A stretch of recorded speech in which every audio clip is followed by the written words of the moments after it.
That is the logo for the U.S. Open at Oakmont. One of many you're going to be seeing because it's just months away before they tee it up for the second major of the year. And the defending U.S. Open champion last year, the youngest to win it since Bobby Jones did it in 1923, Jordan Spieth will be coming to the historic course for the very first time for a practice round on Wednesday. Now, it's not open to the public, but he will meet the media. Let's talk about the young man who has 9 tournament wins, 2 majors, of course, last year, won the Masters and the U.S. Open. And I noticed something that Jack Nicklaus said. He was quoted in Golf Week magazine that I thought we should start off with. And it was kind of a pat on the back to him. He said, you know, maybe it'll be the best thing that ever happened to him that he didn't win 2 Masters at the ages of, rather, 22 years of age, because what do you really have to strive for after that? He talked about his opportunity that fell short in 1960 when he was an amateur, and Arnold even agreed with him because Arnold didn't win it until 1965 at Cherry Hill. So maybe his meltdown at the Masters may actually help him. Yeah, it might. I mean, it's hard to believe he's only 22 still, but I forget what the number is for Nicklaus. I think he had something like 18 or 20 second place finishes in majors. A lot. Think about that. We'll see. He's a young kid. Looks like from that vacation he went on, he blew off a little steam. I'm sure you heard about that. Yeah, and you know, I can't blame him for getting a little bent. I mean, he's a competitor. Yeah. And you know, everybody's like, well, you know, he seemed like he was in a hurry. You know, he was at the Butler cabin. Well, you know what? He's a competitor. He wants to win. And I like the fire in the belly of Jordan Spieth.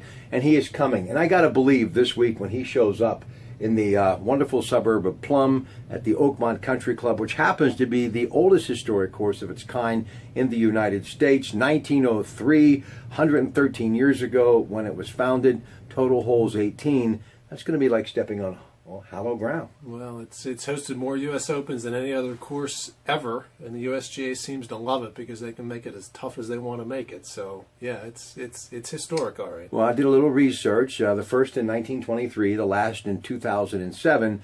Let's talk about 7,255 yards. It's par 71, but for the men's majors, it's a par 70. You played it. You're actually going to be there this week. Kind of break it down for us. And by the way, those holes, eastern holes, separated by the PA Turnpike, number 2 through 8. So it's going to be a challenge for this young man as he gets ready to do a practice round on Wednesday and appear there for the very first time as a pro in a U.S. Open this coming June. We're talking about Jordan Spieth. Yeah, and I'll tell you, like you said, it's par 71 for the members, par 70 for the U.S. Open. I actually think the yardage is going to be more like something like 74 to 7,500 yards, which for a par 70 golf course, only 2 par 5s, is massive. So, yeah, it is quite the course. It's long, the rough will be thick, the greens will be fast. It's going to be U.S. Open tough. It'll be interesting to see if it's dry, what the over par score is that wins it, because it was +5 in 2007. That was the winning score when Angel Cabrera won in 2007, +5.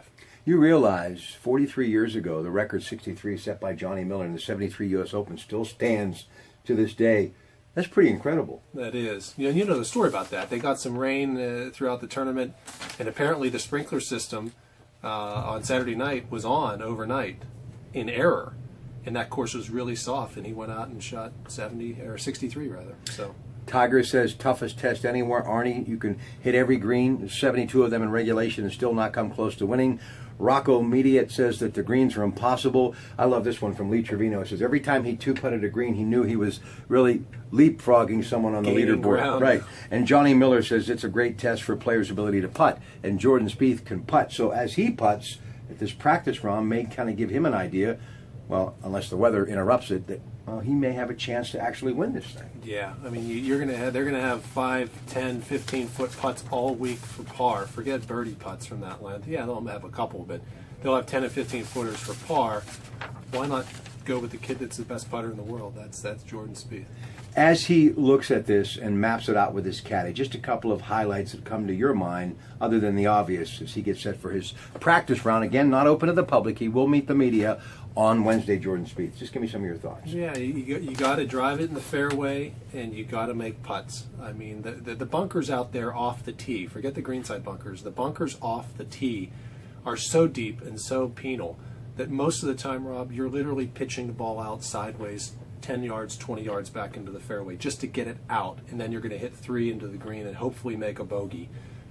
So if you're not driving it straight, forget it. All right, to Mike Zimmerman, Devin Gee, and of course the director of golf, Bob Ford, enjoy. The former world's #1, who I think before it's all said and done will reappear at the top of the heap before it's all over, the defending FedEx Cup champion, Jordan Spieth. And I got to ask you something else before you go. You and I are both fans of historic courses, okay? Yep.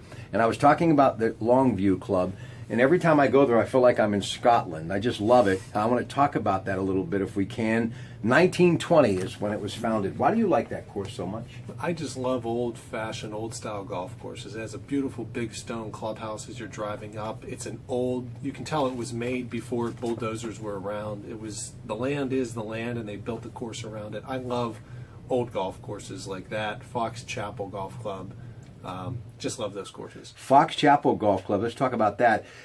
2015 Golf Week magazine put them in the top 100 as far as best classic courses. Alex Childs, the pro out there, a good friend of ours. Why do you like it so much? I know why I like it aesthetically, but why do you like it as a pretty good player? Well, it's a great layout. It's generally speaking, it's pretty flat, which is nice for Western Pennsylvania. It's always in fantastic condition. And it's fair. You go out, if you play well, you can score there, but it's still a good challenge. So it's just a fun course to play. 1882, because of the love of the great game of cricket, it was the Cricket Club. Then it became the Field Club. And in 1915, it moved to Fox Chapel, right across the street from the Fox Chapel Golf Club. I've never been there, but I love the history of the Field Club. We'll end on that note. Tell me about the Field Club. Yeah, Field Club is a classic course.